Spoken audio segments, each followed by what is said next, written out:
Welcome to Nancy Drew Book Reviews. Today I'm reviewing Garfield, A Tale of Two Kitties. Nancy Drew Files number 7, Deadly Doubles.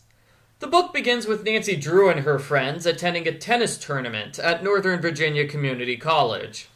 Tennis players from all over the world are going to be competing in this tournament, including the famous Teresa Montenegro from San Carlos. We also get an update on Bess's love life. Good news, fellows! Bess is officially single again! She is no longer seeing the guitar player from Book 2 or the skier from Book 3. Wait a second, George dated the ski instructor, not Bess! Continuity! Get your character straight or else... On second thought, it could have been interesting to see Bess make a play for George's boyfriend. Before the trip, Nancy got a phone call from Senator Marilyn Kilpatrick, who is friends with Nancy's father. The senator gave Nancy a top-secret mission: sneak into the girls' locker room at the tennis match and pick up a special package. The drop-off has been delayed until 9 p.m., but Nancy decides to go to the locker room early. This is where we meet the villains of the book, who I like to call Los Banditos Incompetentes. Los Banditos confuse Nancy for a Hispanic dignitary, and they kidnap her. 3 hours later, they realize she is a blonde American, so they let her go. Nancy arrives at the tennis tournament at the same time Teresa Montenegro is playing. In a surprise twist, Teresa Montenegro is Nancy's identical twin sister! Carson, you've got some explaining to do. Los Banditos were probably hired to kidnap Teresa because her home country is a dictatorship. Teresa leaves the tennis match with her boyfriend Roberto, and Nancy follows them. Conveniently, Nancy and Teresa are staying at the exact same hotel. It must be part of their magic twin powers. Nancy looks the other way for about 5 seconds, and Los Banditos strike again. This time, they kidnap Roberto. They also leave Teresa a message telling her to go to a fake address. Teresa does not understand the concept of safety or obvious trap, which more or less proves she is Nancy's twin. She sneaks away from her police guard and runs into the middle of the street.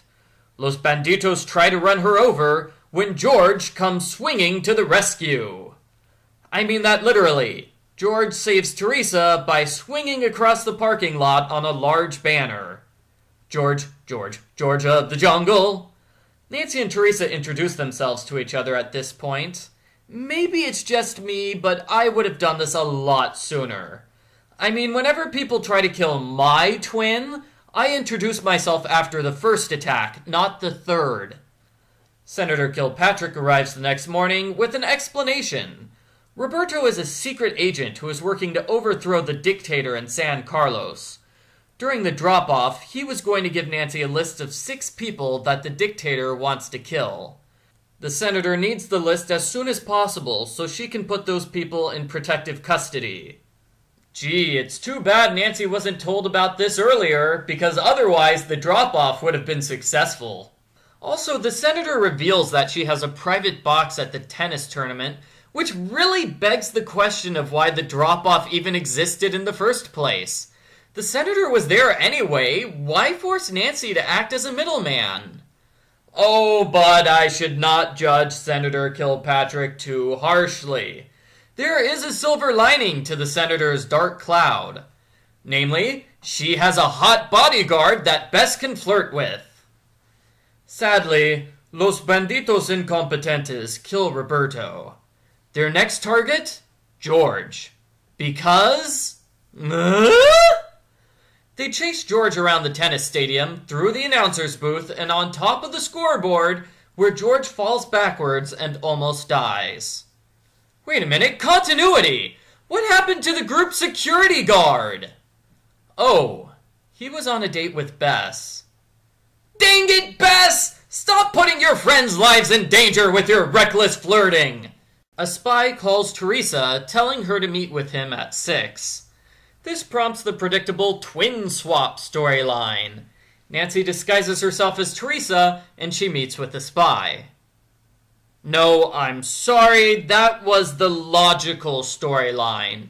Instead, the group decides that Nancy will be the one who plays doubles tennis in the tournament. Because of course Nancy can pass for a professional tennis player after only 2 hours of practice. The tennis match goes more or less flawlessly until an assassin appears. He takes aim at Nancy, but she purposely smashes a wild tennis ball into the stands. The assassin is knocked unconscious, and it's an admittedly awesome scene. Meanwhile, the spy tells Teresa that Roberto was a double agent, which gets an award. Time to wrap up this book. It took Roberto a long time to get a rental car at the airport. Either there are a lot of people in Washington, D.C., or he hid the list there. Nancy discovers the list of 5 people hidden inside a microdot. Hooray! Wait, a list of 5 people? But there are 6 people the dictator wants to kill. Uh-oh. Nancy realizes the 6th person must be Senator Kilpatrick, who is having lunch with Nancy's father. Nancy calls Carson and warns him about the threat. The end. No, wait. This book was published in January 1987. Cell phones weren't very good back then. Nancy figures out where her father is seconds before the assassin strikes. She warns the senator by yelling loudly, and instead of taking a second shot, the assassin rushes at Nancy. Nancy knocks him unconscious with a conveniently placed vase. And that's pretty much the end.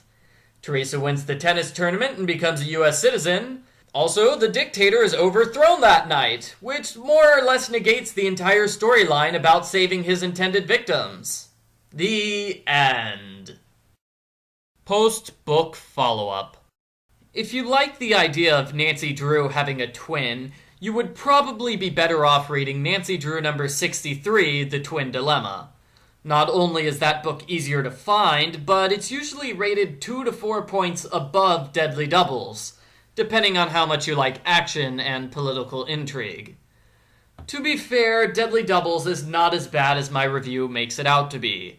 It's a decent action story with some nice scenes. It's only the second time around that you'll notice all the problems with the storyline. You'll also notice that nothing happens for about a third of the book besides for suspense building. The editing in this book is a tad sloppy. Specifically, the first chapter discusses 5 elements of Nancy's plan in the wrong order, which makes it unnecessarily hard to understand what is happening. Also, the crucial paragraph about the dictator's hit list is overly vague. When there are 2 different governments involved, you need to specify which government you're talking about when you say they're overthrowing the government. Also, this book breaks 4 of the cardinal rules of mystery novels. That is, the book has unexplained doubles, clues hidden from the reader, a mystery that is solved by accident, and culprits who are racist foreign stereotypes. This is the 3rd action book in a row for the series, and I feel like it's time for a change of pace. I give Deadly Doubles a 4.5 out of 10.